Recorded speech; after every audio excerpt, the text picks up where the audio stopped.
I can assure you that this edifice that we are commissioning today, Nanahima, we are going to make it a regional capital for the Ghana Immigration Service. And I'm going to work with my colleague, the Foreign Minister, to make sure that we'll bring passport processing center also here.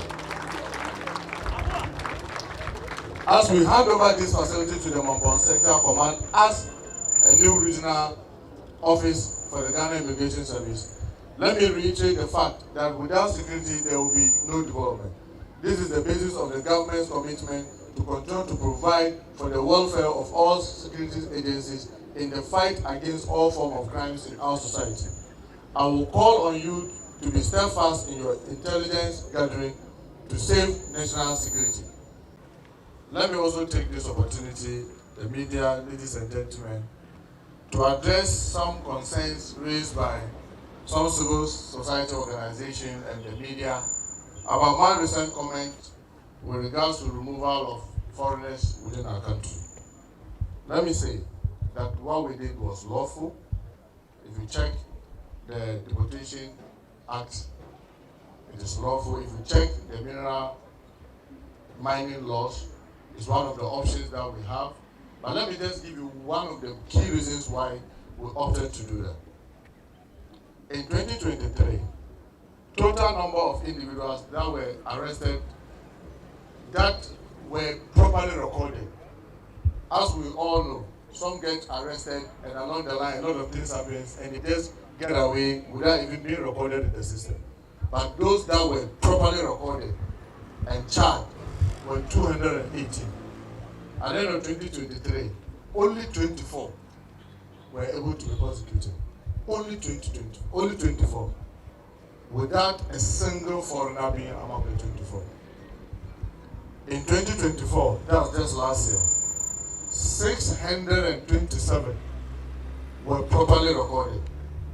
Only 11 were prosecuted without a single foreigner.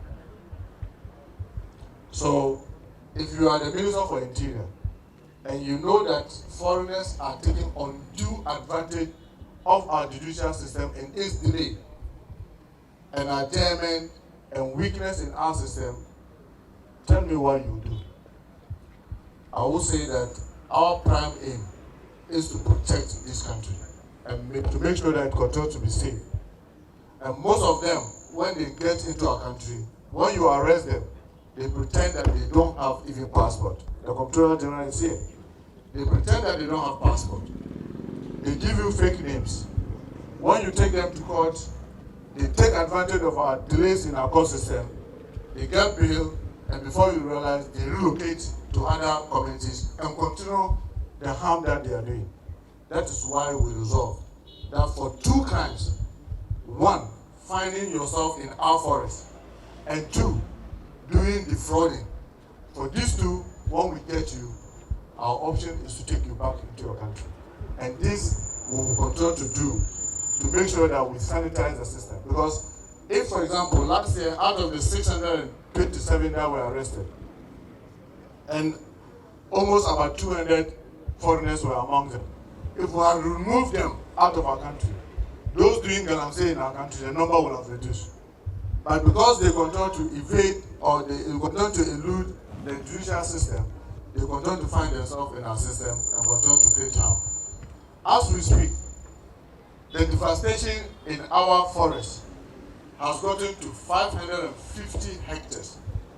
When we talk about 550 hectares, people may not appreciate it, but I know everybody knows how big the football pitch is. When we talk about the football pitch,